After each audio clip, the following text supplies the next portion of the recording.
Welcome to the Real Estate Espresso Podcast, your morning shot of what's new in the world of real estate investing. I'm your host, Victor Menashe. This is the weekend edition. We have a very special show for you today. Today I'm talking about goal setting with my friend Rich Danby. We're talking in front of a live studio audience. Enjoy today's discussion on goal setting. It's hard to believe that 2020 is almost upon us. If you take the time to set goals, you're part of a very small percentage of the population. Less than 4% of the population actually set goals. And set goals for the year. Correct. They don't actually set goals for their vision for where they want to be in 10 years. Absolutely. You know what happens if you don't know where you're going? You might end up someplace else. The art here in living life is to figure out where getting alignment of your values. When you've got that clarity of values, then the rest becomes actually pretty easy. It becomes pretty straightforward.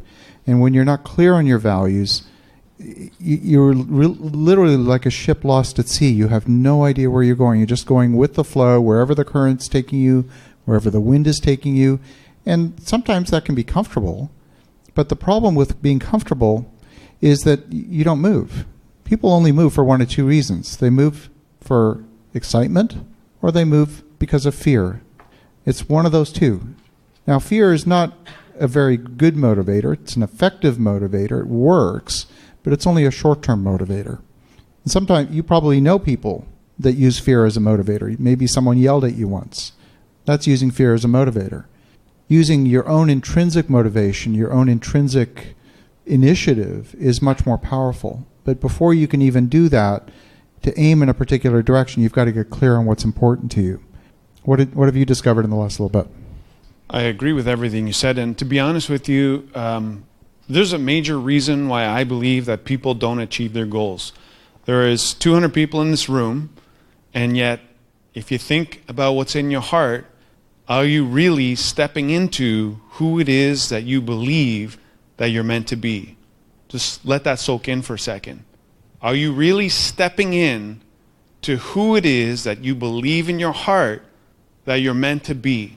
And if you're not, why not? I think the reason is habits, specifically the habits that you have. So I have some coaching clients that are in the room right now, and we just did this exercise. So I challenge you to consider doing this exercise yourself. Take inventory of all of the habits that you have that you think are interfering with your ability to step into who it is that you think you're supposed to be, who it is that you truly want to be. How big is that gap? Is the gap massive? Like you're really, really far away from where you think you're supposed to be? Or is it just a small gap? Regardless, I just challenge you to think about that and make that list first of all the things that you think you're doing. Is it late night Netflix? Is it scrolling on social media for half an hour a day? Half an hour a day, that adds up quite a bit over the week, over the month, over the year, right? Is it your habits around food? Is it your habits around lack of exercise? Are you not making the time to read? What are the things that what are you doing that are bad habits? Okay? Put up your hand. One of my mentors is a gentleman named Cobain. Put up your hand if you've heard of Nito. Handful of you? Nito says, good habits are hard to form and easy to live with.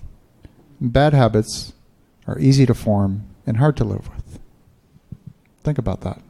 Good habits are hard to form, easy to live with, and bad habits are easy to form and hard to live with. So just to add to that, so I don't want you to beat yourselves up too much by making your list of bad habits without taking the time to think about the good things that you're already doing, because you have some good habits, obviously.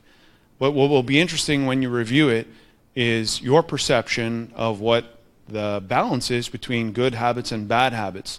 Then the next challenge is for you to think about what are some of the habits that you could be installing that you're currently not doing. And then what my challenge finally is to say, I'm making a decision.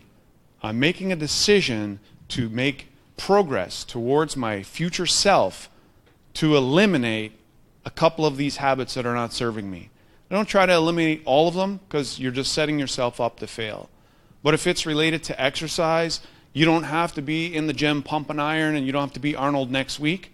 We have a couple people in here that are already like Arnold. I'm not one of them, but working towards it. It could be something small, just committing to going for a walk half an hour a day.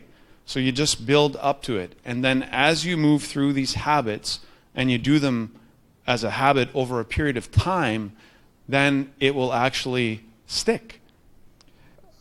That resonates really strongly with me. I'll give you a simple example. Many of you know I started a podcast a couple of years ago. I'm coming up on episode 700 this week. And thank you. When I started the podcast, if I had set a goal to, let's say, get 100,000 downloads, I almost certainly would have failed.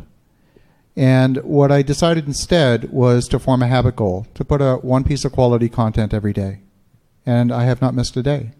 700 days, one piece of quality content a day. And, by the way, just broke 500,000 downloads. Okay. Good job. Excellent.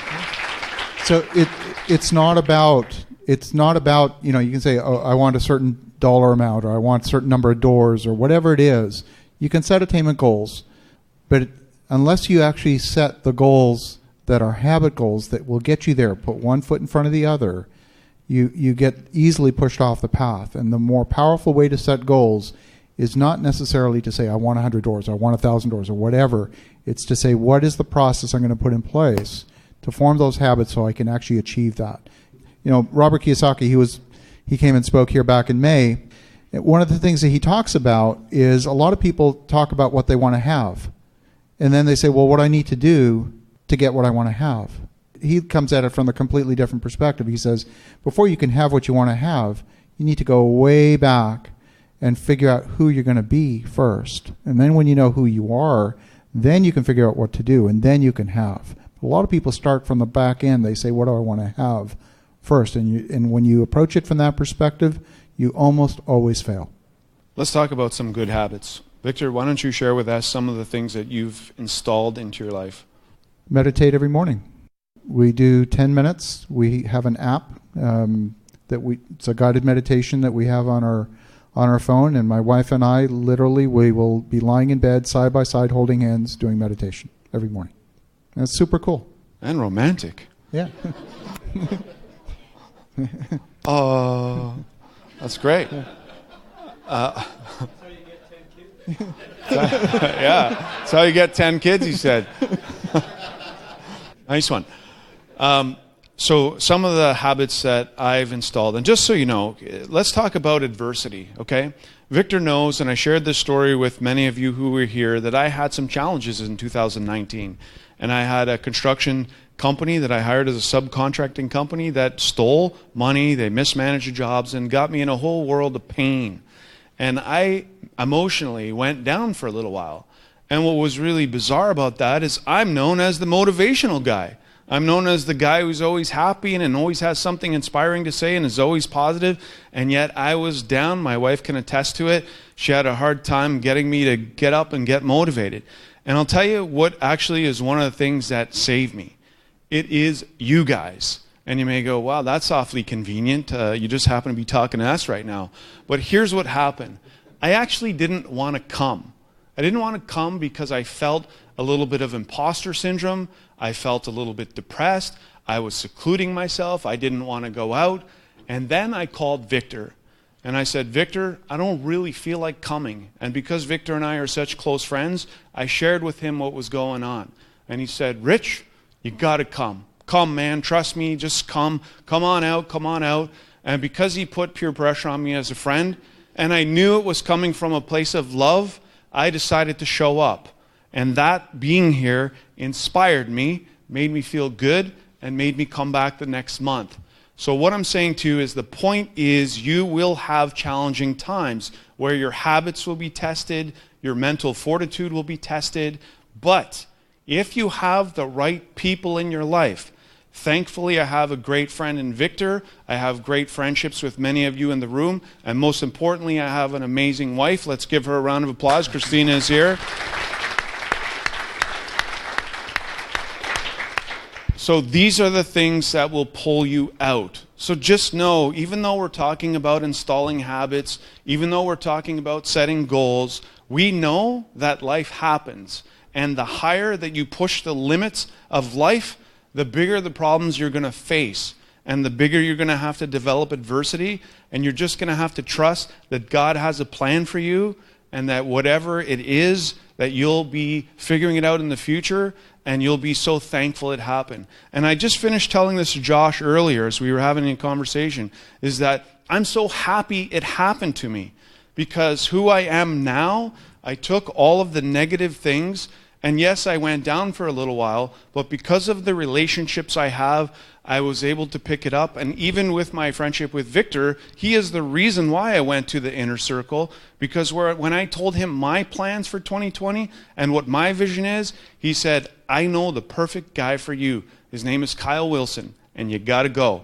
So I did. I signed up, booked my ticket, and I showed up. And the inspiration that came from that room just further pushes me to want to achieve those goals. So I just want you to keep that in mind. We all have struggles. If you want to talk about them, you want to share them, this is a safe place. And the real truth for you is your success will only really come to its full potential when you're willing to take off the mask and be real.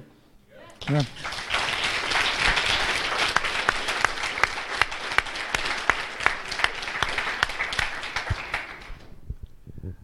Setting goals is a process. It takes a lot of work, a lot of introspection. We spent literally 3 days, 3 long days working, beautiful setting, but 3 long days working and getting clarity on values, getting clarity on what's important. It's a extensive process.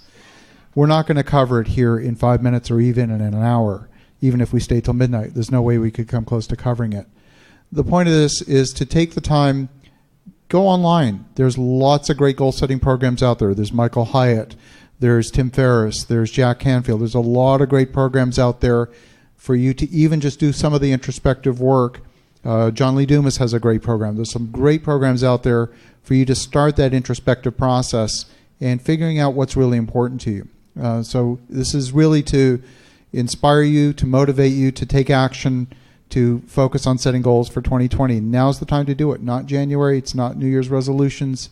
Now's the time to start your planning for next year and for the next decade.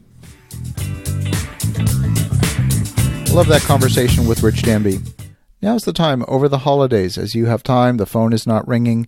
Maybe you've got a few social events, but you can definitely carve out time for yourself to focus on what's important. Take that time to get clear on your values. Establish some goals for yourself around habits, and it's not enough to establish the goal. You've got to put the mechanisms in place, those things in your environment that are going to support you in achieving those objectives. As you think about that, have an awesome rest of your day. Go make some great things happen. Talk to you again tomorrow.